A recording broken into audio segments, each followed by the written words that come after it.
Salut Lucas, Salut, merci enchanté. d'être venu. Merci à vous. Est-ce que tu pourrais te présenter rapidement ce que tu fais dans la vie, expliquer un petit peu aux gens qui ne te connaissent pas ton métier aujourd'hui? Ouais. Alors, je m'appelle Lucas Collin, j'ai 22 ans. Je suis parachutiste et je suis aussi militaire. Donc, je suis au bataillon de Joinville. En gros, maintenant, ça s'appelle l'armée de champions. Et c'est une unité qui regroupe tous les champions dans tous les sports qui sont sports de haut niveau. Donc, on a, par exemple, on avait à l'époque Martin Fourcade, Florent Manodou, des gros noms comme ça. Et en gros, ça va permettre à ces sportifs de haut niveau d'être détachés à 100% de l'armée, un peu comme un footballeur professionnel ou n'importe quel sportif professionnel, de toucher une solde militaire et de pouvoir être détaché à 100% pour ses entraînements. Donc c'est une super situation pour le coup. Mais du coup, tu peux être aussi engagé au niveau militaire s'il y a besoin, Alors, un peu comme un réserviste. si actuellement je suis engagé, c'est que ça sent vraiment pas bon pour nous. Mhm. Sachant que au bataillon de Joinville, actuellement, on est seulement deux à avoir eu une formation militaire et à avoir une vraie formation. Moi, j'étais moniteur de sport dans l'armée. Mhm. Après, tout le reste, en fait, ça va être des gens qui sont engagés sur contrat, qui sont sur des contrats de 2 ans. Et en fait, on va vraiment être une vitrine, entre guillemets, pour l'armée, plus que des vrais soldats. Donc, dans l'absolu, moi, je pourrais être réengagé s'il y avait besoin. Les autres, ce serait compliqué. Ouais. Comment elle t'est venue cette passion? Alors, est-ce que tu peux d'abord expliquer le parachutisme? Qu'est-ce que c'est? Alors le parachutisme c'est vaste, hein, donc on voit le parachutisme militaire avec les parachutes ronds qui s'ouvrent où on saute à 300 ou 400 mètres. Donc ça c'est bien à part. Après moi je fais du parachutisme sportif et plus précisément du freestyle. Donc le freestyle ça va être un peu, on peut comparer ça avec de la gymnastique, de la danse, du patinage. C'est une discipline artistique où le but va être pendant 45 secondes de faire des figures. On a quelqu'un qui va nous filmer et le rendu vidéo va être donné à des juges qui, eux, vont juger le saut, nous donner une note, et le classement va se faire sur une moyenne de 7 sauts. Après, on a la même discipline avec deux personnes devant la caméra, et on a plein de disciplines en chute. On a des disciplines une fois que le parachute est ouvert, de la précision, euh, une discipline où il y a 4 performeurs, et le but, ça va être de former des blocs, en gros, des figures. Donc voilà, c'est vraiment un sport qui est très complet et très diversifié. Il y en a pour tout le monde. Au risque de dire une connerie, tu reçois une note en fonction de la prestation globale ou tu as une note qui est attribuée en fonction, par exemple, des points que tu as gagnés pour un saut, comme par exemple au snowboard? C'est un peu des deux en fait. On va donner un saut. En gros, on prépare un saut tout au long de l'année. Mhm. Ce saut, quand on va l'envoyer, par exemple, 72 heures avant la compétition au juge, et les juges vont donner une note de difficulté. Donc, par exemple, si tu as un mec qui fait une vrille, bah, ça va coter peut-être 1. Tu as quelqu'un qui fait une double vrille, ça va coter 2. Alors, c'est pas aussi simple que ça, mais en gros, c'est des grilles, et voilà, ils font de leur notation vis-à-vis de ça. Donc, on a notre note de difficulté avant la compétition. Et une fois qu'on effectue le saut, ils voient le rendu, ils voient la différence qu'il y a entre ce qu'on a annoncé et le rendu final. Ils enlèvent un point, par exemple, si j'ai une main qui disparaît du cadre, du cadran de l'écran, et ben ça va enlever des points. Si j'ai des points qui sont pas tendus, c'est pareil. Donc en gros, on a notre note de difficulté, notre note d'exécution. Ils font un mélange des deux, on a notre note finale. Ok. Et cette note de difficulté, ça crée des catégories ou pas du tout? C'est-à-dire, par exemple, je dis une bêtise, hein, mais sur tous les concurrents, tous ceux qui ont une difficulté à 1 sont jugés ensemble, etc., etc. Non, tout le monde est jugé ensemble. Après, on a deux catégories, alors qui sont pas l'international, mais qui se font en France. Ce qui va permettre d'amener pas mal de gens à la compétition. C'est un peu comme en foot ou n'importe quelle discipline, c'est N1, N2. Donc National 1, National 2. Où en gros, il y a des règles qui sont un petit peu différentes. Par exemple, en National 1, il y a des figures qu'on ne demande pas de faire. On demande des brevets en moins. Parce que pareil, dans le parachutisme, on passe des brevets pour certifier qu'on a le niveau pour pratiquer cette discipline.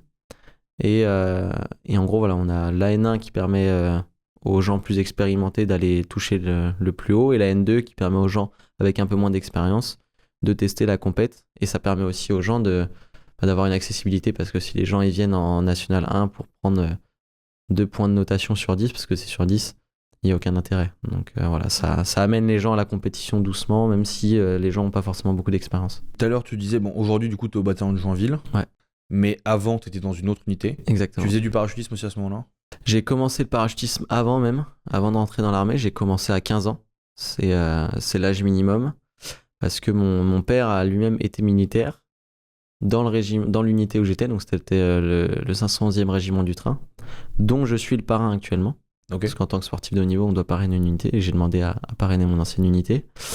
Donc mon père m'a un peu montré la voie, mais sans me dire il faut que tu fasses ça, tu dois aller là-dedans. Il m'a jamais dit ça, mais moi je l'ai vu de l'extérieur et je me suis dit c'est ce que je veux faire. Donc j'ai toujours vu ça, j'ai toujours vu sauter en parachute, j'allais avec lui et ma mère et ma sœur sur les zones de saut, donc ça m'a tout de suite donné envie. Et une fois que j'ai commencé, j'ai fait une première fois équipe avec mon père, donc juste avant l'armée, on a fait une année ensemble et une année pendant l'armée. Donc c'était ma première année à l'armée avant que je sois détaché justement au bataillon de Joinville. Et c'est là du coup on a réussi à faire le titre de vice-champion du monde ensemble. Et voilà, en gros, j'ai déjà fait un petit peu de soufflerie avant. La soufflerie, c'est le simulateur de chute libre. Et ensuite, je me suis orienté à 15 ans vers le parachute. Quand tu as commencé, quand tu es rentré à l'armée et que tu fais du parachutisme, comment tu as réussi à combiner un peu les deux, c'est-à-dire sport à haut niveau et en même temps vie professionnelle assez active? Ouais, le début a été très compliqué. Je vais pas dire très compliqué parce qu'il y a toujours plus compliqué, mais ça a été la première année a été très dense parce que j'ai fait mes classes, donc ma formation initiale qui dure 3 mois. Bon, là où on voit pas le jour. Pendant 3 mois, de A à Z, on est dans notre unité. On doit avoir 1 ou 2 week-ends de vacances, entre guillemets. Donc là, on zappe complet les entraînements. Ensuite, j'ai passé une formation de moniteur de sport qui se passait pas très loin d'ici, à Fontainebleau. Donc là où c'était 3 mois et demi. Donc un peu pareil. Où là, par contre, j'avais tous mes week-ends de disponibles. Donc je venais à Fontainebleau en voiture la semaine. Je rentrais à Dijon le week-end. Je m'entraînais avec mon père et je faisais ça tous les week-ends. Donc gros rythme en termes de déplacement et de fatigue. Et ensuite, j'ai été détaché le 1er septembre 2021. Donc ça m'a permis d'avoir 2 mois d'entraînement quasiment à bloc avant les championnats du monde. Donc c'est ce qui m'a un peu sauvé parce que ça aurait été vraiment compliqué sinon. Je savais que c'était passager. Donc quand on sait que ça dure 1 an, c'est pas problématique. Mais s'il avait fallu faire ça pendant plusieurs années, ça aurait été compliqué de suivre le rythme du régiment avec les déplacements, les entraînements. Enfin, ça aurait pas été possible d'aller en haut niveau en tout cas. Pourquoi tu t'es pas dirigé du coup vers une unité de para? J'ai hésité. J'aurais adoré aller dans une unité para parce que forcément c'est emblématique. Mais ça m'aurait fait aller loin de chez moi. Et j'allais pas du tout à l'armée à la base pour envisager le sport de haut niveau. J'y allais vraiment pour m'engager et servir la France, quoi. Mais quand je me suis engagé, juste avant de m'engager, j'ai su que c'était possible. Donc je me suis dit, le mieux, ça reste quand même de rester près de chez moi parce que sinon, là, ça aurait pas du tout été possible, c'est parce que toutes les unités sont dans le sud-ouest. Donc le sport de haut niveau, en étant loin de chez moi, ça aurait été vraiment compliqué. Donc c'est pour ça que j'ai choisi le 511e régiment du train parce que c'est à une demi-heure de chez moi et ça facilitait vachement les entraînements et les déplacements, quoi. Ouais, c'est permis de combiner les deux. Ouais, c'est clair. Bon. C'est quoi je pense que c'est difficile à expliquer, mais pour toi, c'est quoi les sensations un peu que tu ressens la première fois que tu sautes? Alors, on me dit souvent, ouais, mais toi, tu sais pas ce que ça fait de sauter la première fois. Quelqu'un qui vient, par exemple, faire un tandem, mais en fait, on a tous une première fois en parachute. On n'arrive pas en disant, c'est bon, moi j'ai déjà 100 sauts. Non, tout le monde a un premier saut. Et pour le coup, je m'en rappelle bien parce que c'était avec mon père. J'étais avec mon père dans l'avion et il a sauté avec moi. Et j'avais une grosse appréhension. Pour le coup, je vois beaucoup de gens des fois qui viennent faire des sauts d'initiation qui sont là tranquilles, aucune appréhension. Pourtant, moi j'avais 13-14 ans, je crois, mon premier saut en tandem. Et ouais, je flippais bien. Mais la sensation, quand on sort, on peut assimiler ça un peu comme un manège, tu vois, que ce soit, on va dire, Silver Star ou tous ces manèges qui sont à sensation, on peut assimiler un peu à ça. Une sensation de chute, mais qui est hyper légère comparée à tout ce qu'on peut imaginer. Ah ouais, en général, on imagine quelque chose de très violent. Oh, tu prends tout le vent. Ouais, exactement. Alors, c'est le seul truc un peu violent, c'est qu'on a beaucoup de vent qui arrive dans la tête. Donc, des fois, les gens ont un petit peu de mal à respirer parce que les gens ont la bouche grande ouverte et du coup, il y a trop d'air qui rentre. Mais non, sinon, c'est quand même une sensation qui est relativement cool. Moi, j'ai vu personne qui n'étaient pas heureux d'avoir fait le saut. Des fois, il y a des gens qui sont un peu malades s'ils n'ont pas mangé, mais ça arrive rarement. Et des gens qui étaient pas heureux d'avoir sauté, j'en ai jamais vu, quoi. Est-ce que tu ressens encore un peu les mêmes sensations qu'au début ou t'as pris l'habitude et tu ressens d'autres sensations? Ouais, j'ai pris l'habitude, donc on a beaucoup moins cette sensation, un peu comme un pilote de Formule 1, tu vois, il va avoir beaucoup moins de sensations à l'accélération, tout ça. Mais non, après, il y a d'autres sensations qui viennent et c'est un autre plaisir. Le plaisir est toujours là, peu importe le saut que je vais faire, je vais toujours prendre du plaisir pendant le saut. Mais ouais, c'est. Ouais, tu vois pas comme un boulot, quoi. C'est toujours un vrai plaisir, ouais, c'est toujours c'est une passion. clair. Ouais, c'est clair. Des fois, c'est dur quand on fait 12-14 sauts par jour. Mais j'ai jamais fait un saut en me disant ça me saoule, quoi. Je suis toujours hyper heureux de sauter. C'est quoi l'entraînement type d'un mec qui fait du parachutisme? Comment tu t'entraînes? Qu'est-ce que tu vas cibler? Est-ce qu'il y a des entraînements très particuliers? Alors, on s'entraîne beaucoup en bloc, en gros, parce que c'est un sport qui prend du temps. C'est très chronophage. On peut pas s'entraîner de 16h à 18h, en fait. Parce que une montée en avion, ça prend à peu près 20 minutes. Le temps de sauter, on a pour 1 minute. Le temps d'atterrir, de plier son parachute, 10 minutes. Donc en gros, on va réussir en 1 heure. On peut réussir à faire 2 à 3 sauts grand maximum. Donc ce serait pas possible en fait. Enfin, ça peut se faire, mais il faudrait que tout le monde soit au même endroit, à côté d'un paraclub. Et on ferait 2 sauts par jour. Il n'y aurait pas grand intérêt. Donc en fait, ça va être des blocs de 1 à 2 semaines où on va se concentrer toute la journée là-dessus. On va faire 8h à 20h par exemple. Où on va sauter de 8h à 20h en été. Et on peut faire entre 12 et 14 sauts par jour. Quand il fait beau, quoi. Parce qu'après, il y a des journées où on va pas sauter. Il y a des journées où on va faire 4 sauts. On dépend beaucoup de la météo. Ouais. Mais s'il fait beau, on va faire en moyenne c'est 12 sauts par jour. Et ça peut aller jusqu'à 14 ou voire plus. Mais après, on n'est plus très performant. C'est quoi l'influence de la météo d'ailleurs sur ça? Enfin, à quel point ça joue sur le. Déjà, la température.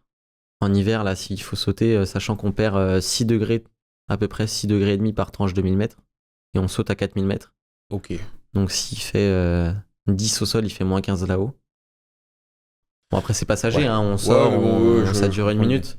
Mais il y a toute la montée en avion, il y a des courants d'air dans l'avion, donc ça tape un peu quand même dès qu'il fait froid.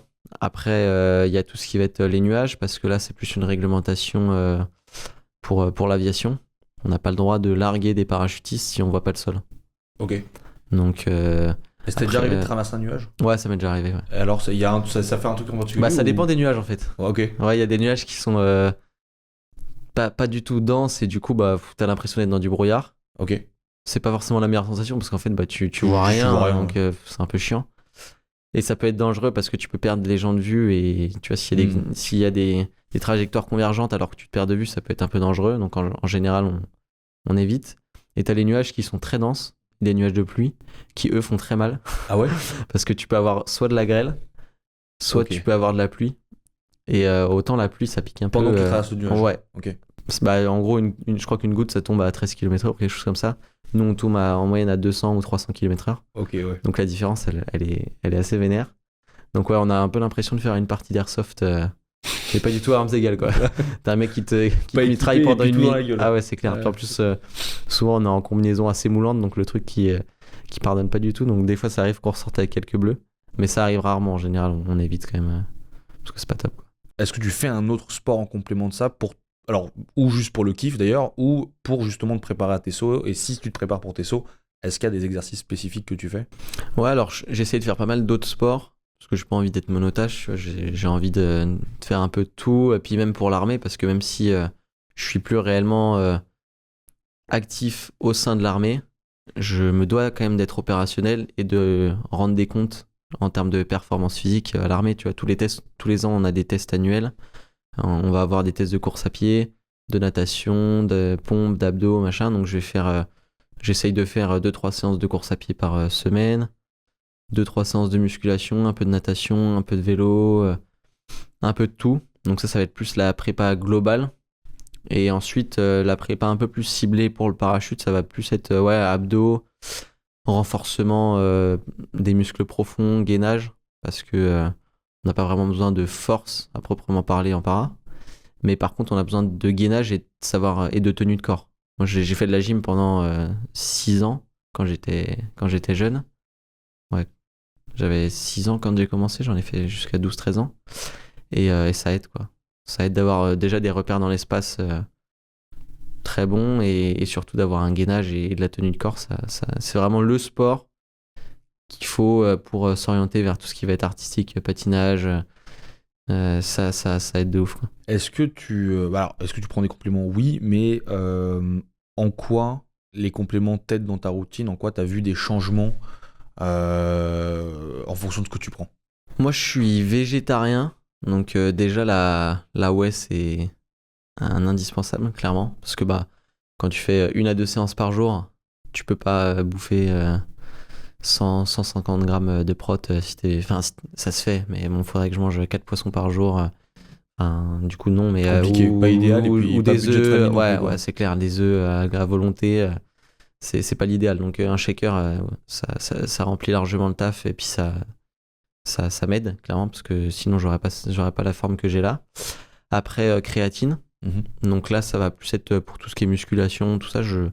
On sent vraiment, j'en avais jamais pris avant d'être avec vous. Et pour le coup, j'ai vu une grosse diff et essentiellement sur la force. Euh, Après, sur les autres aspects, on a un meilleur ressenti physique, mais c'est clair que la grosse diff se fait essentiellement sur la force, je trouve. Après, le collagène. Le collagène, je le prends un peu comme un préventif. Mhm.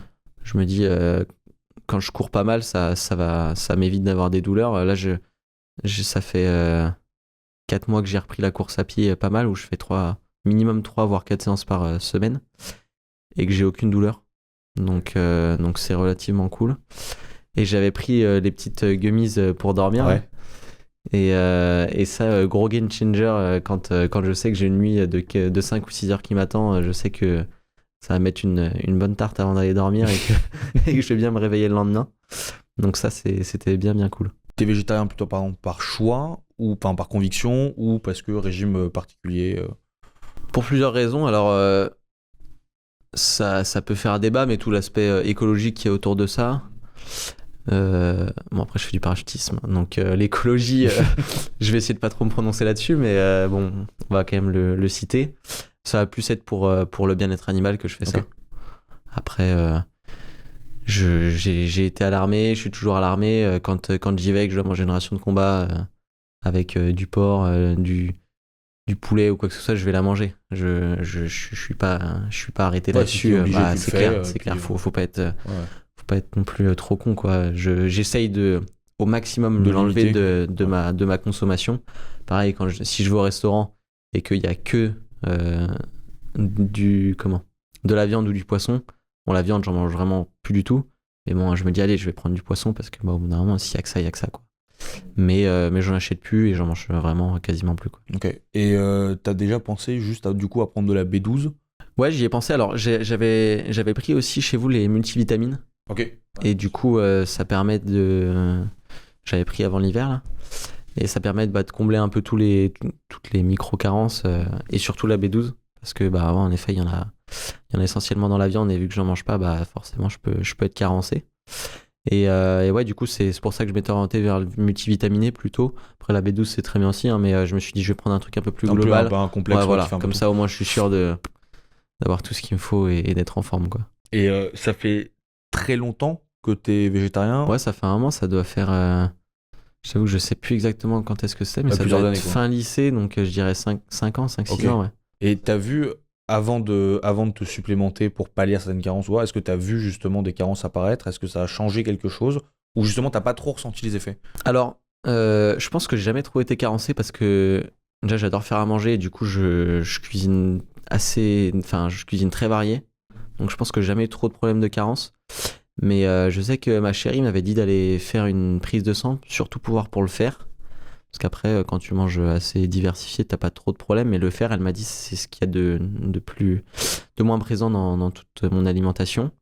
J'avais une très légère carence en fer. Bon, pas grand chose, hein, mais. Et du coup, c'est aussi pour ça que j'ai décidé de prendre des multivitamines, parce que je savais qu'il y avait de la B12 dedans, du fer, tout ça. Et du coup, là où j'ai vu une grosse diff, c'est que avant l'hiver, je me suis pris une grosse fatigue. Et pendant, je pense que c'était la pression des compétitions qui redescendait. la fin des entraînements. Et du coup, j'ai eu une grosse fatigue pendant, je sais pas, je dirais 2 mois où j'étais amorphe et j'arrivais pas à avoir des bonnes performances physiques. Et c'est là où j'ai pris les compléments. Et après, je sais pas si ça va être la B12, la vitamine A, B, C, qui m'a permis de reprendre un peu, mais j'ai vraiment vu une diff. Et plus en termes d'énergie globale, hein, pas forcément, je sais pas forcément de force mais juste je me sentais mieux, plus d'énergie. Le soir, je me couchais vachement mieux. J'avais pas besoin d'aller faire une sieste donc une meilleure forme, ouais, c'est clair. Ok. Et mais je veux dire, même avant de te supplémenter, est-ce que tu as vu une grosse diff quand tu as changé? Enfin, est-ce que tu as fait un changement drastique déjà, Ouais, c'est-à-dire du jour au lendemain? Ouais. Ok, est-ce que tu as senti des carences par rapport à ça ou tu as senti des effets où tu t'es dit putain. J'ai pas eu d'effet supporter, négatif Ok. parce que je me suis quand même renseigné avant de le faire. Mhm. Et du coup, j'ai eu que des bienfaits pour le coup. Je me sentais vachement mieux, que ce soit d'un point de vue digestif, même par rapport à la récup. Parce que pourtant, j'étais un gros viandard, hein. Mon grand-père, il est boucher. J'ai toujours aimé la viande rouge. Et j'aimerais encore ça, hein, c'est sûr, en termes de goût. Mais non, j'ai jamais trop ressenti d'effet négatif.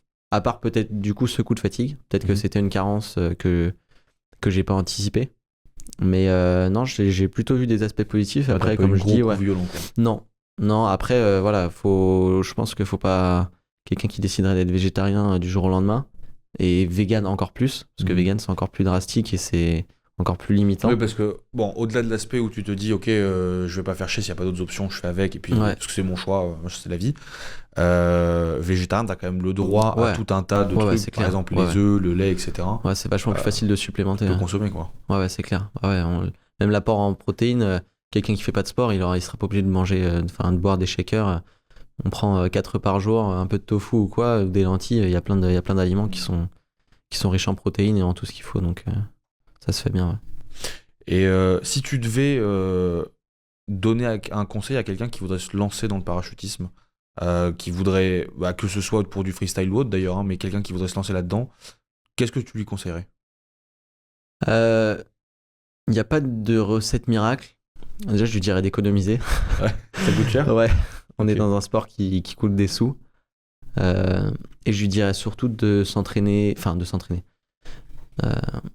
C'est un sport qui est vraiment plaisir, le parachutisme. Tu vois, il y a peu de sports qui sont comme ça. Moi, je compare ça un peu au ski, où les gens, ils vont en vacances, ils vont faire du ski, ils vont le faire pour le plaisir. Les gens, ils vont pas au ski pour faire de la compétition. Enfin, il y en a très peu, quoi. Le para, c'est un peu pareil. On doit avoir, je sais pas, peut-être 100 compétiteurs en France pour 14 000 licenciés, je crois. Ok. Ce qui représente que dalle, Ouais. contrairement à beaucoup d'autres sports. Donc, tout dépend de ses objectifs. S'il a envie de se lancer dans le para pour du plaisir, il fait comme il veut. Juste, faut qu'il mette de côté. Parce que ça coûte des ronds et que voilà, faut en être conscient. Il faut pas non plus mettre tout son argent là-bas. Enfin, là-dedans, on peut pas mettre toutes ses billes dans son hobby. Pour celui qui veut faire la compétition, je lui dirais de s'orienter aussi vers la soufflerie, le simulateur de chute libre. C'est les gros tubes là? Ouais, exactement. Ouais. C'est les gros tubes qui soufflent du vent. J'ai fait une fois, c'était l'enfer. Ouais, non, mais c'est le meilleur outil qu'on a aujourd'hui. Hein, Ouais. parce que, Tu t'entraînes souvent là-dessus? Ouais, j'ai fait de la compétition là-dedans Ok. avant de faire la compète en para. Et ouais, c'est clair que maintenant, il y a personne qui fait du haut niveau Mhm. qui n'est pas excellent dans la soufflerie, en fait. Ok. Parce que, en gros, on va faire un saut, ça va durer 45 secondes, 1 minute à peu près. Mais par contre, de temps, ça va nous avoir pris une demi-heure. Ouais, alors que la soufflerie, c'est. Alors que la soufflerie, tu voles 15 minutes, ça te prend une demi-heure. Donc, tu as fait l'équivalent de entre 15 et 20 sauts en 30 minutes. Donc, le rapport, il est énorme. Et entre la sensation, un peu tout combiné, t'es assez proche de ce que tu fais en vrai? Ouais, c'est quand même relativement proche. Ok. Après, il y a bien sûr qu'il y a des différences, Ouais. surtout dans mon sport où moi, je bouge énormément. Donc, il y a beaucoup de trajectoires qui sont pas les mêmes, mais c'est clair que c'est le meilleur outil possible. Et je lui dirais aussi de vite s'orienter vers des coachs ou des gens qui peuvent l'aider à progresser rapidement parce qu'on a tendance à faire des sauts, payer des sauts, faire des sauts avec ses potes et tout. C'est cool, mais c'est pas forcément là où on va progresser le plus parce que on n'aura pas de vrais conseils, ça va être des trucs un peu à droite à gauche et on n'aura pas de suivi. Alors que sur les zones, il y a plein de gens qui font ça bénévolement et qui pourraient permettre à ces personnes d'avoir un bon niveau rapidement, quoi. Toi, t'as un coach? Moi, j'ai un coach, ouais. Ok. J'ai eu un coach qui est un ami en soufflerie pendant 4 ans. On a notre entraîneur de France de toutes les disciplines artistiques qui, pareil, supervise un peu tous les entraînements. Après, c'est très autodidacte parce que c'est un sport qui évolue énormément. Donc, si on ne suit pas la technique pendant 2-3 ans, on devient vite obsolète. Alors, bien sûr, on ne devient pas rouillé en 3 ans, mais c'est pour ça qu'on a des entraîneurs qui se mettent relativement à la page. Et ouais, voilà, prendre un coach, ou s'orienter vers quelqu'un qui va nous donner des bons conseils, et pas le pimpin du coin qui nous raconte ses guerres et qui a 100 sauts et qui t'apprend à faire du para, alors que en fait, le mec, il y connaît pas grand-chose, quoi. Et tu fais des coachings, toi, ou pas? Je pourrais en faire, j'en fais un petit peu en para. Après, j'en fais pas forcément en soufflerie parce qu'il faut un diplôme, il faut une qualification professionnelle que j'ai pas pour être couvert, etc. Mais j'aimerais bien m'orienter vers ça, ouais, parce qu'il y a 2-3 personnes, 2-3 amis à moi qui me demandent des conseils. Et j'aimerais bien avoir cette petite légitimité en plus, même si je sais que si je leur donne un conseil, je leur dirais pas n'importe quoi. Ouais, bien sûr. Mais pour avoir la carte du vrai coach, quoi. Mais ouais, je donne 2-3 conseils aux potes qui sont en compétition. Et tu vois, la soufflerie, moi, j'étais allé avec mon père. Ok. Et quand tu vois les instructeurs ou même des mecs qui font ça un peu en pro et tout, tu te dis, ouais, ça va, ça a l'air facile, ok, tu lèves les bras, machin. Puis quand t'es dedans, rien. Ah ouais, c'est dur. Ah ouais, t'es le guignol, quoi, de service. Ça pardonne pas, t'arrives dans la vitre côtés, rapidement. Ouais. Ah ouais, non, ça avait été l'enfer. Enfin, j'avais adoré, hein. C'est une bonne expérience. Mais putain, je m'étais fait. Ah ouais, c'est dur. Pendant un quart d'heure, je me suis fait démonter, quoi. Pris les vides dans tous les sens, je contrôlais rien. Non, c'était l'enfer. Ouais, c'est assez dur, c'est clair. C'était l'enfer. Et c'est quoi, comment dire? Donc, on rappelle rapidement, t'es champion de France, champion d'Europe, vice-champion du monde. C'est ça. C'est quoi, là, la prochaine étape importante pour toi? Là, la prochaine étape, ça va être vers fin août, début septembre. Okay. Et c'est la Coupe du Monde et Championnats d'Europe. Ok. Donc, à savoir que nous, en gros, une Coupe du Monde, c'est un peu l'inverse que le foot. En gros, le foot, ils prennent leur titre sur la Coupe du Monde. Nous, on prend un titre sur le Championnat du Monde. La Coupe, en fait, c'est en open. D'accord. C'est-à-dire que tu peux avoir 2 personnes de 2 pays différents qui se mettent en équipe et qui peuvent gagner la Coupe du Monde. D'accord. Ce qui n'est pas possible en Championnat du Monde. En Championnat du Monde, tu es obligé d'être sélectionné par ton pays, envoyé par ton pays pour représenter ton pays. Donc, la grosse échéance, ça va être cette année, mais la plus grosse, c'est l'année prochaine. D'accord, ok. Toi, t'es vice-champion du monde, du coup, en freestyle. En freestyle. Ouais, c'est ça. Mais c'était ce que je veux dire, pardon, c'était en sélectionné par la France ou ce que tu sélectionné par la France. Ok, ouais. D'accord. Tout à fait. C'est quoi un peu le pays où justement t'as les gros athlètes du sport? Il y a un pays en particulier où vraiment t'as des mecs qui représentent un peu le sport en général? Ouais, il y a 2-3 pays. Il y a les États-Unis qui sont super forts. Tous les sports, c'est clair. Ouais, ils ont des moyens de ouf. Ouais. Ils ont des moyens de ouf. Ils ont des mecs qui sont très bons. Hein. Les moyens font pas tout, mais c'est clair que ça aide quand même. Et la France aussi. Okay. La France, on a des très bonnes équipes et on a été la meilleure nation pendant beaucoup d'années. Okay. Et après, les pays de l'Est sont pas mauvais aussi. Franchement, il y a des bonnes équipes en Russie, en Pologne. Alors, c'est pas trop d'actualité. Du coup, ils ont plus le droit d'être en compétition internationale. Mais c'était une équipe c'était des équipes qui étaient pas mal non plus, quoi. Mais ce que je veux dire, c'est ça. T'as au contraire beaucoup de pays qui participent où justement c'est assez restreint et t'as pas 150 pays sur la liste, quoi. C'est quand même assez restreint. Ok. Parce que, comme j'ai dit, c'est un sport qui coûte cher. Et des gens qui veulent mettre 10-15 000 euros dans une saison, il n'y en a pas des masses. Et c'est un sport qui est hyper élitiste. En fait, il y a pas mal de gens qui le pratiquent en fun, mais ça demande un tel investissement parce que le niveau, il est devenu tellement haut maintenant. Pour être champion du monde, c'est stratosphérique l'entraînement qu'il faut avoir, que en fait, les gens, ils sont vite... Ils ont pas le moral pour le faire, quoi. Enfin, les gens, ils se disent, faut que je mette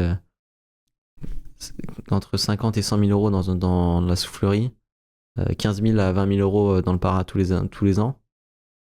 Si t'as pas d'aide de ta fédération, une bonne saison à 100K, quoi. Ouais, c'est quasiment impossible, énorme, quoi. Ah, c'est clair. Faut soit avoir beaucoup d'argent, soit nous, on a la chance d'avoir la fédération qui nous aide énormément et qui nous finance va dire 80% de la saison. Ok. Donc ça permet de De mettre. supporter une grosse partie des Ouais, coûts. c'est clair, on met entre 3 et 6 000 par an de notre poche. Mais enfin, moi je m'en fous. Mettre 3 ou 6 000 de ma poche pour faire ce que j'aime et la Fédé qui nous donne énormément, c'est cool. Ouais, Ouais, il y a quand même une ça grosse aide. diff entre mettre 6 000 et Ouais, mettre 100 000. Quoi. ouais, exactement, ouais, c'est clair. Ça rapproche quand même vachement des prix du sport auto, hein, qui est Ouais, genre ouais. le sport le plus cher qui Bah, existe. ouais, de toute façon, on est dans un sport mécanique. Pas loin. Hein. Enfin, on est dans un sport mécanique indirectement en fait parce que on pilote pas d'avion, mais on est obligé d'avoir un avion qui coûte, je sais pas, un avion ça coûte peut-être entre 1 million et 3 millions. Ok. Une rotation d'avion ça va coûter entre 3 et 500 euros. Donc, ouais. C'est hors de c'est prix, très, quoi. très cher. Ouais, c'est super cher. Moi, je me souviens, le karting, c'était une saison en Belgique, 8 courses, c'est 30 000 euros Wow. en moyenne, avec un châssis et un moteur. Et un moteur, ah ouais. Sachant que t'as des mecs qui font championnat de France, de Belgique, du monde, d'Europe et tout, avec 8 châssis, 8 moteurs. Et là, c'est des saisons à 1 million d'euros. Ouais, en c'est karting. clair. Pourtant, on est sur du karting, ouais. C'est Ouais, un pourtant, c'est du petit karting, truc, mais. Le karting, c'est marrant parce que ça coûte parfois plus cher que certaines catégories en bagnole. Ok, ouais. La F4, c'était entre 100 et 200 000 euros par an. Ok. Et puis après, t'as des petites catégories de bagnoles aussi. Ouais. Comment ils appellent ça, hein, les mecs qui roulent avec des petites Clio, des petites Volkswagen modifiées, etc. Un peu modifiées en course, enfin en piste. Non, même pas amateur, t'as des championnats comme ça, mais c'est des petits trucs. Ok, ouais. Plus accessible. Mais ça coûte déjà. T'as des bagnoles qui sont certes préparées pour la piste, mais qui sont des bagnoles basiques. Ouais. Ça coûte déjà. Mais la prépa, elle coûte une blinde et l'entretien. Je crois que les 24 heures de Spa ou 25 heures de Spa en Fun Cup, je sais pas si vous voyez ce que c'est. Ok, ouais. Genre de petites coccinelles qui vont pas vite là. C'est un truc comme ça, c'est 25 000 euros le billet quoi. Ouais. D'entrée. Pour avoir un truc basique, hein, Ouais. un paddock avec un mec, avec un mécano et tes 2 coéquipiers quoi. Et des team pro, ouais, c'est. Le sport ça coûte vraiment cher. Ah, puis c'est là où il y a pas mal de sports qui ont des gros sponsors. Les sports auto, ils touchent un large public. Donc forcément, les marques, elles sont plus intéressantes. Non, les seuls sponsors qu'on va avoir, en général, ça va être tout ce qui est équipementier.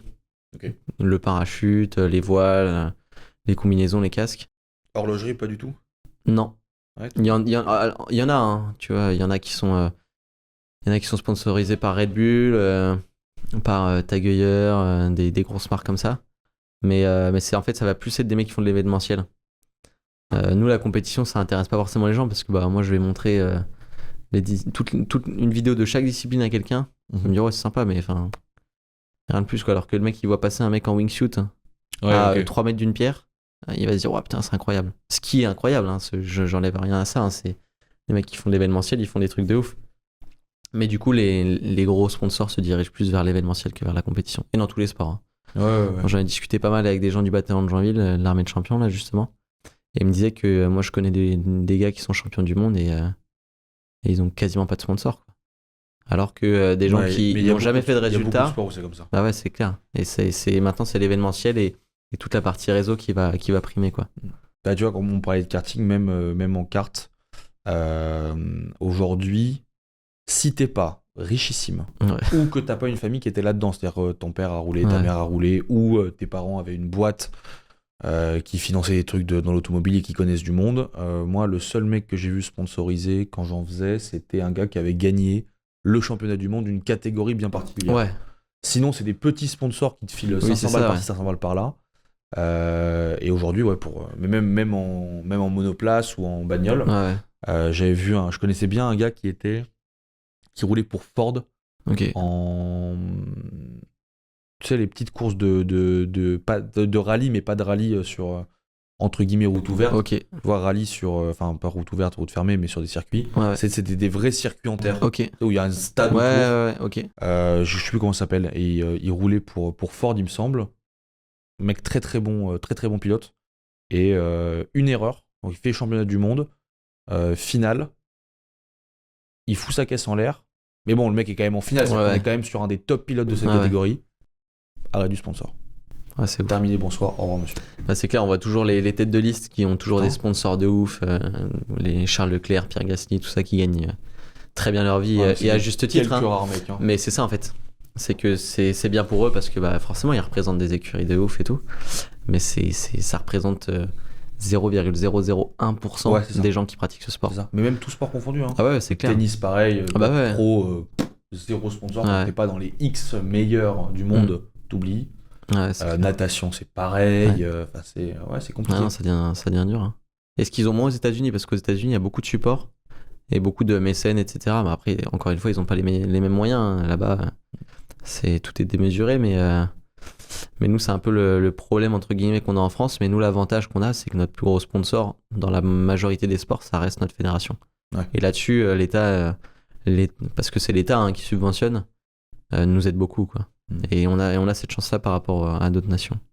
Bah, c'est vrai qu'aux US, tu vois, par exemple, j'avais un pote d'enfance qui habitait là-bas, et je me souviens, j'étais allé à son lycée, on avait, je sais pas, 14 ans, et terrain de football américain, terrain de basket, terrain de tennis, piscine, enfin piscine olympique. Ah ouais, mais ça n'a rien à voir. Les infrastructures sont folles. Bah, Moi, pour comparer à nous, tu sais, nos vieux gymnastes. Ah ouais, non, mais c'est pas pareil, quoi. Ah ouais. Mais ils ont pas la même... C'est paradoxal parce que je crois que c'est le pays où il y a le plus, il y a le plus grand taux d'obésité, mais par contre, ils ont un rapport avec le sport qui est très paradoxal, quoi. Moi, je connais quelqu'un qui est en équipe de badminton, mais genre régional aux US. Ils ont des kinés, ils ont des coachs. Ah, je me doute pas. Ils ont tout qui est défrayé et je trouve ça génial, hein, mais stratosphérique, quoi. Comparé à nous, t'en as qui sont en équipe de France qui ont à peine ça, quoi. Donc, ouais. Ah, c'est différent. Même sur l'obésité aux US, je crois qu'on se rend pas compte. Moi, tu vois les chiffres, ok, un tiers de la population américaine est obèse ou en obésité morbide, ok. Mais quand il va, même dans des trous paumés, en fait, ça qui est drôle, c'est que tu vas dans des. En fait, les grandes villes sont relativement européanisées. Ouais. C'est-à-dire que tu vas à New York, Chicago et tout. T'as l'impression d'être un peu en Europe. T'as l'impression que Paris, Londres, c'est à peu près pareil. Les gens sont habillés à peu près pareil. La mentalité est à peu près similaire. Mais dès que tu vas dans les petits bleds, c'est le pire. Dans les petits états, même dans les gros états, par exemple, tu vois, tu prends, je sais pas moi, l'Arizona par exemple. Les petits bleds en Arizona, ils sont tous obèses. Ah ouais, et tu ne vois ouf, hein. Que ça. Et c'est impressionnant. Ah bah on a fait 2 compétitions en 2 ans là-bas. Moi, à chaque fois que j'y vais, ça me fait peur. Je me dis, putain, mais c'est ouf que un pays qui est la plus grande puissance mondiale, on arrive là, c'est triste, quoi. Ouais. Moi, je vois plein de gens qui arrivent même pas à se lever d'une chaise, qui passent leur journée sur une chaise ou dans un fauteuil roulant. Je me dis, putain, mais c'est terrible d'en arriver là, quoi. Bah, on avait fait un trip en moto avec mon père et des potes, et un des trucs qui m'avait choqué, moi, c'est dans une grosse partie des restos, sauf les restos un peu trendy, sympas dans les grosses villes. Mais une grosse partie des restos, t'as les calories sur le menu. Ouais. Sur chaque plat. Ouais. Les calories, ouf, elles sont effrayantes. C'est ouf. Ouais. C'est-à-dire qu'on avait vu, je crois quand c'était frontière Texas-Louisiane. On arrive dans un vieux steakhouse au bord d'une autoroute. Et t'avais des plats genre macaroni and cheese avec du bœuf. 2800 cales. Et le dessert, c'était un truc genre des profiteroles. Enfin, c'est pas des profiteroles, mais genre équivalent. 3000 cales le dessert. Et moi j'ai vu un mec manger le combo. Ah ouais, mais c'est l'enfer. Un mec a mangé 5500 cales. Parce que tu te dis encore, ils mettent ça pour prévenir, c'est bien. En fait, les gens limite, ils ont envie d'y aller pour prendre le plus gros truc, le plus vénère. Ah, le mec il a pris 6000 cales. Juste plat dessert, 6000 calories. C'est plus que 80% des gens, genre le matin, le midi et le soir, quoi. Ah, puis bon. C'est affolant. Il y a rien de qualitatif, quoi. Nous en France, on a des bons produits. Quand on se dit, même si le mec il se tape une énorme entrecôte, c'est un truc qui vient du boucher, tout c'est top, quoi. Là-bas, quand on voit les élevages, des milliers d'hectares de viande entassée, là, ça fait peur, quoi. Et justement, question, ça m'intéresse. Tu disais ton grand-père était boucher. Ouais. Est-ce que déjà il l'a bien pris quand tu t'as annoncé que t'as arrêté de manger de la viande? Les seules fois où j'en ai remangé, c'était de sa viande à lui. Okay. Parce que déjà, je sais d'où ça vient et c'est un peu différent dans la notion d'en manger. Mais il n'y a pas du tout eu de... Parce qu'en fait, il s'en fout, tu vois. Ok. Il n'y a pas de réel... Parce que je sais qu'il y a des gens pour qui ça passe mal. Ouais, c'est clair. Très bien. Après, je pense que ça dépend pas à 100... Enfin, ça dépend même pas à 50% de la personne qui va encaisser l'annonce, mais ça dépend surtout de la personne, de comment elle va l'annoncer, de quelle façon elle voit le truc, quoi. Moi, j'ai jamais imposé ma façon de voir les choses. Ma copine, elle mange de la viande, ma mère aussi. Enfin, tout le monde autour de moi en mange. Gros extrémiste. Ouais, c'est ça. Si je dis vous êtes tous des cons à manger de la viande, forcément, ça va poser problème, quoi. Alors que là, moi, j'ai juste dit bon, écoute, j'en mange plus, voilà. Elle m'a dit Ok. D'accord, très bien. Mais ça a jamais, non, ça a jamais été problématique parce que, ouais, comme je dis, je pense que en général, ça vient enfin, le problème vient souvent de celui qui l'annonce Ouais, plutôt puis il y a souvent ce que. truc de genre si j'en mange pas, t'en manges pas. Ouais, Puis c'est ça. Moi, chacun son choix, quoi. ouais, exactement. Moi, j'ai pas de souci avec ça du tout, quoi. Mais justement, le fait de. Par rapport au côté un peu. Ah merde, comment dire bien-être animal, etc. Le fait de savoir d'où vient la viande, comment elle a été élevée, comment elle a été abattue, ça du coup, 2-3 fois, Ça m'est déjà arrivé. t'as repris en Ouais. disant, ok, c'est moins. Enfin, ça me dérange moins, quoi. Ouais, exactement. Alors, c'est pas pour autant que je me dis maintenant je vais aller chez le boucher, je vais aller en je acheter. comprends. Mais les seules fois où j'en ai remangé, c'était de sa viande à lui. Ok. Parce que je me suis dit, bon bah voilà, c'est bon, c'est. Puis même pour lui faire aussi plaisir. Tu vois, tu te dis, bah, tu valorises le travail de quelqu'un de ta famille, c'est cool, quoi. Et ouais, non, c'est clair que demain, si je fais un barbecue et que j'ai des gens qui viennent chez moi, bah, je pense que j'en mangerai pas. Mais par contre, j'irai chercher chez lui, tu vois. Bon. Et je serai content et je dirai pas aux gens, bah, vous allez vous faire foutre et puis je vais vous faire des aubergines grillées, quoi. Ouais. J'irai chercher de la viande, mais j'irai la chercher là où j'ai envie d'aller la chercher, quoi. Bon. Et je change complètement de sujet, mais ça m'intéresse. T'as fait combien de sauts jusqu'ici, toi? Là, je dois avoir à peu près 3000 sauts, Wow. un truc comme ça. Incroyable. Et pour un mec comme moi qui en a jamais fait, bah, tu vois, moi c'est con, j'adorerais sauter en parachute. Bon, les premières fois, tu sautes en tandem avec quelqu'un qui est au-dessus de toi. Ouais, c'est. Ouais. T'as à peu près combien de sauts à faire si tu veux sauter tout seul? En gros, le cursus en général, ça va être quelqu'un va venir faire un tandem. Il va kiffer le tandem, il va dire ok, moi je veux sauter en solo. Mhm. Et en gros, ça s'appelle la PAC, c'est la progression accompagnée en chute. Et ça va être 6 sauts accompagnés et un saut solo où tu valides ta formation. Ok. Et en gros, tu as le premier saut où tu as 2 moniteurs. Donc en gros, tu en as un qui te tient, il y en a un qui te fait des signes de correction, tends tes jambes, lève la tête. Puis si tu ouvres pas ton parachute, il te est l'ouvre. au-dessus de toi, il est devant toi, il te En tient. gros, en général, tu sors, t'es à plat, donc t'es en position à plat cambré, et t'en as un de chaque côté. Ok. Donc ils tiennent sur la jambe et sur le bras, en gros c'est ça, ou le harnais, pour être sûr d'avoir une position stable. S'ils voient que t'es à peu près stable, t'en as un qui te lâche, qui vient devant toi, pour que tu le vois et qui te donne des corrections. Si le saut se passe bien, parce que c'est aussi sous réserve que le saut se passe bien, si le saut est Ouais, catastrophique, bien sûr. tu vas refaire quelques sauts avec 2 instructeurs. Si le saut se passe bien, tu passes à un instructeur. Donc pareil, tu sors, il te tient. Après, j'ai pas le cursus exact en termes de à quel moment il te lâche, à quel moment tu sors tout seul, à quel moment tu ouvres ton parachute tout seul. C'est très individuel comme formation. En fonction de ce que tu montres, quoi. Ouais, c'est ça. T'as des gens qui vont être très à l'aise tout de suite. T'as des gens qui vont être très à l'aise dès la sortie de la formation et qui vont faire 20-30 sauts et qui au bout de ces 20-30 sauts vont avoir un palier. Et ils vont pas réussir à dépasser ce palier avant 100 sauts par exemple. Ok. T'en as qui vont avoir des difficultés au début et qui vont d'un coup avoir plein de déclics et devenir super bons. Donc il n'y a pas de progression type.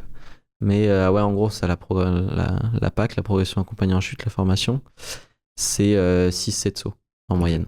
Et tu fais ça sur quoi? 2-3 jours ou sur la journée en général? C'est une semaine en général. Ok. En gros, tu as la première journée où c'est formation théorique. Ok. Donc, ils t'apprennent la position, que faire en cas d'incident. À savoir que c'est un sport à risque, mais c'est un sport qui est quand même relativement safe, entre guillemets, parce que on a 2 voiles. Une première voile qu'on ouvre à chaque saut, c'est la voile principale. Une deuxième voile qui est la voile de secours. Donc en gros, si on a un problème avec notre parachute principal, on ouvre l'autre voile. Et même si y a quelqu'un qui s'endort ou qui fait un malaise ou quoi, et qui arrive pas ou qui oublie d'ouvrir son parachute, on a un petit système de sécurité avec un petit ordinateur qui va calculer notre vitesse de chute et notre hauteur. Ok. Et donc il y a un palier où ça déclenche d'office. Exactement. Si tu arrives à 350 ou 200 mètres, 250 ou 350, je sais plus. En gros, t'as un petit cutter qui va venir couper une ficelle qui retient ton parachute de secours. Ok. Et du coup, à 250-300 mètres, ça pète, ça ouvre ton parachute de secours et t'es sauvé. Donc, t'as vécu ou même vu beaucoup de problèmes justement qui sont arrivés ou... J'en ai vu quelques-uns, après j'en ai pas vu des masses. J'ai déjà vu le cas de figure de la personne qui avait fait un saut à 6000 mètres. Et en gros, en général, quand tu fais des sauts à 6000 mètres, enfin, c'est obligatoire, tu dois être sous oxygène. Parce que t'es en hypoxie. En gros, tu perds, je sais plus, 30% entre 4000 et et 6000 mètres d'oxygène, je crois. Enfin, j'ai plus les chiffres, hein, mais c'est beaucoup. Énorme. Et du coup, t'as une nana qui avait pris de l'oxygène, mais qui l'avait enlevé un peu trop tôt. Et du coup, elle avait été 3-4 minutes sans oxygène. Enfin, avec très peu d'oxygène. Quand tu sautes à 6000 mètres, t'as un saut qui dure combien de temps après? Oh, 1 minute 30 à peu près. Ok. Ouais, je crois que c'est ça. Et du coup, au moment de faire la séparation et tout le monde se barre pour ouvrir son parachute, elle se barre et elle oublie d'ouvrir son parachute. Non. Mais oublié, quoi. Elle s'est pas endormie, elle a oublié. À cause du manque d'oxygène? Ouais, hypoxie, et du coup, pourtant, pas de malaise, rien, mais elle a oublié, quoi. Et du coup, tu te dis, putain, ça sert, quoi, parce que pourtant, tu te dis, bon, normalement, tu le vois quand même, mais en fait, si t'es en hypoxie, quoi. Tu réalises pas forcément ce qui se passe, t'es un peu gazé. Donc j'ai vu ça, j'ai vu quelques petits trucs, des gens qui se font des chevilles ou quoi. Okay. Mais après, ouais, ça va être ça. En général, c'est des gens qui se font une cheville ou. Mais le cas de t'as aucun parachute qui se déclenche, c'est rarissime, quoi. Ah, c'est rarissime. Ouais, j'en ai entendu parler de un. Et encore, c'était une faute humaine. D'accord. T'as jamais vu d'erreur de matériel non, arriver jamais. et faire... Okay. Jamais. C'est quasiment impossible. Bon. Et entre différents paliers de hauteur, je vais dire une connerie de 2000, 4000, 6000, tu as... Il y a une grosse incidence sur la vitesse que tu vas avoir en saut, ou pas tant que ça? Non, en fait, parce que on atteint une vitesse de plafond. Okay. En gros, la gravité va s'exercer sur nous, mais la résistance à l'air va faire qu'on va pas pouvoir atteindre une vitesse plus que... par exemple, si on vole à plat, en fait, plus on va avoir de surface à l'air, moins on va chuter vite. Quelqu'un qui est la tête vers le bas tout droit, ça peut atteindre, il y a des records à, je sais plus, 500 et quelques kilomètres/heure. Putain. Bon, là, c'est des records. Hein. Ouais, mais là, c'est des trucs tous les jours. Des masses complets et tout. Ouais, tout à fait, ouais. Le combi. Et paradoxalement, tu peux avoir des gens qui volent à plat à 150-200, quoi. Okay. Mais ouais, t'as un plafond. Alors, sinon, après, faut aller vraiment très haut. Il y a un mec qui avait sauté à 40 km, je crois, Félix, et qui avait sauté, du coup, dans une masse d'air où t'as une très faible densité. Mm-hmm. Et du coup, tu peux là atteindre des vitesses énormes. Je crois qu'il s'était quasiment rapproché de la vitesse du son. Parce qu'il y a très peu de frottement avec l'air, du coup. Donc, dans l'absolu, tu peux chuter un petit peu plus vite à 6000, mais ça va être passager. Ah, okay. C'est pas très long, quoi. Mais donc, du coup, 40 mm, c'est énorme. J'imagine que t'as quand même un palier max. Ouais, pas dépassé dans l'idée. 6000 en général, c'est le max, quoi. Ok. On peut faire des sauts à 8000. Ouais. Mais là, ça va être vraiment des sauts spécifiques où là, t'es obligé d'avoir un masque à oxygène carrément. Ouais. Avec une bouteille et tout. Mais ouais, les sauts à 6000, ça va être le max commun, quoi. Tu vois, c'est déjà un saut particulier, hein. C'est un saut spécial à 6000 mètres. Faut quand même des avions avec oxygène. Voilà, faut certaines prédispositions, faut des qualifications avant ça. Mais ça se fait relativement bien. Toi, c'est le plus haut où t'es sauté? 8000? Non, 6000. J'ai jamais fait au-dessus, ouais. Et t'as envie de... Ou pas tant que ça, c'est pas un truc qui t'intéresse à mort? C'est cool à faire, mais c'est pas une priorité. Ok. Parce qu'en fait, tu vas avoir un saut qui est un peu plus long, machin, mais ça prend beaucoup d'énergie. Parce que forcément, t'es sous oxygène. Même si t'es sous oxygène, t'as moins d'oxygène. T'as les sinus qui ramassent vachement. Parce que t'as une grosse compression, une grosse décompression. Et ça prend énormément de temps. Parce qu'on va monter, je sais pas, du sol à 2000, on va monter en 5 minutes. Et de 2000 à 4000, on va monter en 10 minutes. De 4000 à 6000, on va monter en 15. Et de 6000 à 8000, on va monter en 30. Ouais, ok. C'est pas du tout proportionnel, en fait. C'est limite exponentiel, quoi, le temps que ça prend. Et du coup, ouais, c'est long. Mais comment il a fait, ce gars, pour sauter à 40 000? Mais je crois que c'était avec un ballon. Je crois qu'il a sauté, tu sais, un peu comme les ballons météorologiques, là, il gonfle. Il me semble que c'est ça. Hein. Parce que de toute façon, t'as pas d'avion de largage qui va à 40 km, quoi. Et il était en combi, astronaute et tout. C'était sponsorisé par Red Bull, justement. C'est cinglé, les mecs. Ah ouais, c'était ouf. Hein. Et des trucs, comme tu disais tout à l'heure, comme t'en parlais, le wingsuit et tout, justement, c'est un truc qui t'as déjà fait ou pas déjà? Moi, j'en ai fait en soufflerie. En gros, il y a une soufflerie, c'est une soufflerie horizontale, donc du coup, qui souffle du vent un peu en diagonale. Et j'en ai fait là-dedans, mais j'en ai jamais fait en para. Et ça t'intéresse ou... Ouais, j'aimerais bien en faire. Ouais. Après, encore une fois, ça prend du temps en plus et de l'argent en plus. Donc, il faut trouver le temps, l'argent. Et c'est moins démocratisé que la chute libre classique. Donc, t'as pas forcément quelqu'un qui peut t'instruire tout le temps et partout. Mais ouais, j'aimerais bien en faire, ouais, c'est clair. Merci à tous d'avoir écouté ce podcast avec le vice-champion du monde de parachutisme Lucas Collin. On se retrouve la prochaine fois pour parler avec Nicolas Telly, qui est double champion du monde de bodybuilding naturel et athlète Nutrimère.